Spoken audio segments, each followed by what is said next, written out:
Hi, I'm Maria. I'm a passionate language learner. Ici, on va parler des langues étrangères, comment les apprendre, comment retenir les mots, etc. Sarò anche molto felice di praticare il mio italiano con voi. Добро пожаловать на мой канал. On this channel, each video will be in a different language. So you'll get to practice English, French, Italian, and even a little Russian. And you'll learn a lot of stuff, like London is the capital of Great Britain, Paris est la capitale de la France, Roma è la capitale d'Italia, all of that stuff.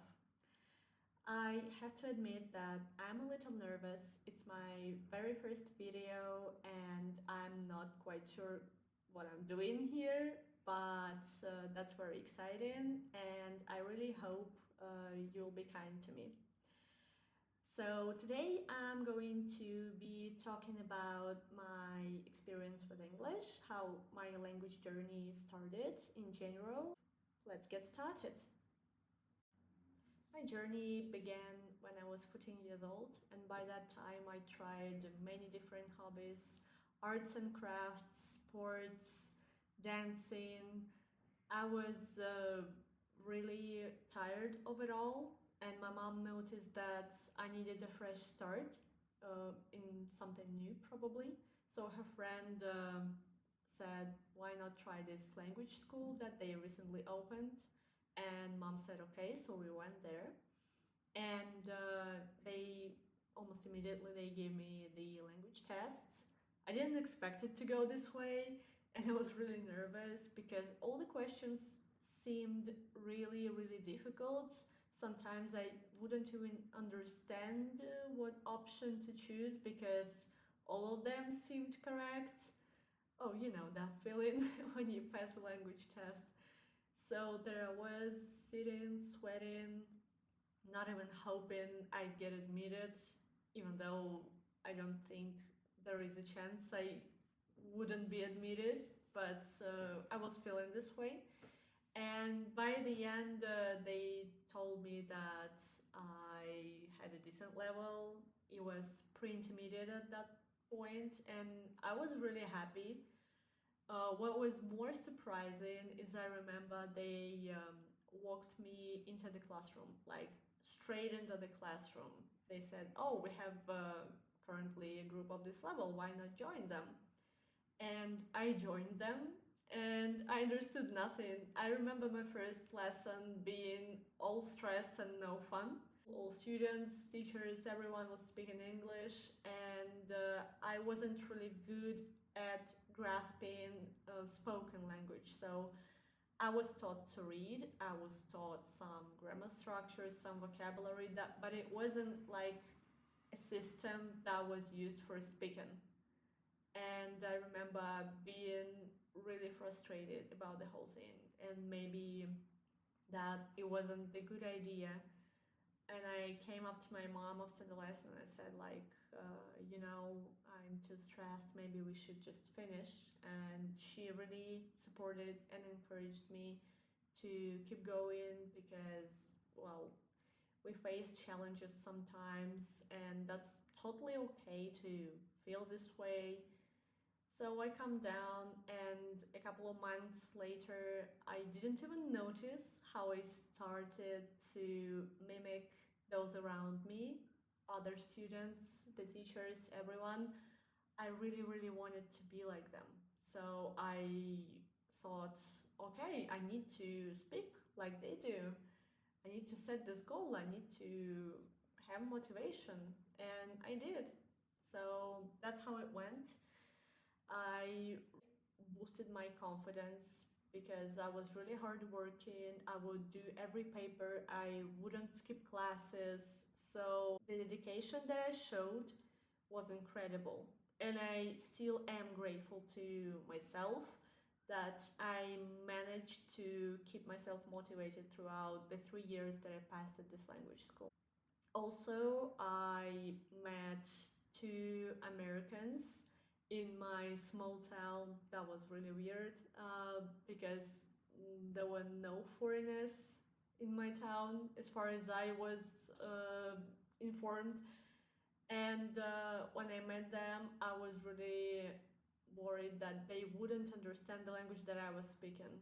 Besides, they were Americans, and usually in Russia, where I'm from, we are taught the British version of English, which meant slightly different vowels, a little bits of a different vocabulary, and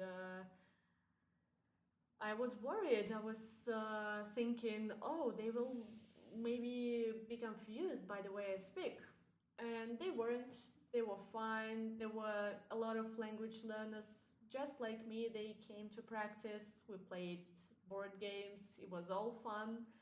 And I remember that stage being the pivotal point where I understood that the world is so much bigger than I had previously imagined. It's incredible how people from different cultures can cooperate, how they can learn, how they can share their thoughts, their lifestyles. I never traveled abroad, and actually, I learned English up to level C1 just being in Russia, which is surprising, and people still get curious and they ask how come I speak English so well. Well, little do they know, I speak many different languages, but okay. So I used some unusual methods to learn languages just because I wasn't in an environment that would encourage my learning just by being there. So I was making flashcards for myself, and I remember each item, even in my kitchen, would be labeled like this is a mug, this is a cup, and how they are different. Also, I would use stickers to and put them up on the bathroom wall, and that was funny because whenever I was too bored being in a bathroom, I knew what I had to do. Learn another conjugation, irregular verbs, whatever I put in there. So that helped. Also, the flashcards that I used, there weren't really many online options at the time, so I created my own ones. On one side, I would write a word that I needed to remember, and on the other side, there would be a translation. So sometimes I would just put them all in the translated versions and just try to translate them one by one. Or maybe sometimes I would just create sentences, and from sentences I actually moved to texts, little texts. I used to write poems in English. I remember how I kept journaling in English. I thought it was just so cool to be able to express myself in more than one language. So this was really something that contributed to my knowledge of English. And there is that. So this is my experience basically, just like all people do, I guess. The key is to speak as much as possible, to journal, write in, to listen a lot, because I used to watch a lot of YouTube videos. Let me tell you, oh my god, that was a huge amount of YouTube videos. Now that I look back, I know for sure that they helped me along my English learning journey. And you have to be curious, you have to be someone who never settles for a certain level. For example, you reach level B1 or even B2 and you tell yourself, well, that's quite enough, I need to stop, I can express myself freely. No, you shouldn't. Just make it your lifestyle. All you have to remember that it is so much fun to be able to tell yourself one day, wow, I can speak that language, I can travel abroad, no problem. I can talk to any person and they will understand me. Learning a new language is never a straight path. It's filled with joy, excitement, stress, new acquaintances. but most importantly, it's totally worth it. In the next video, I'll be speaking about my French journey as well as the pronunciation difficulties that I had and how it actually changed my life. So stay tuned and be sure to hit that like button and comment. Thank you!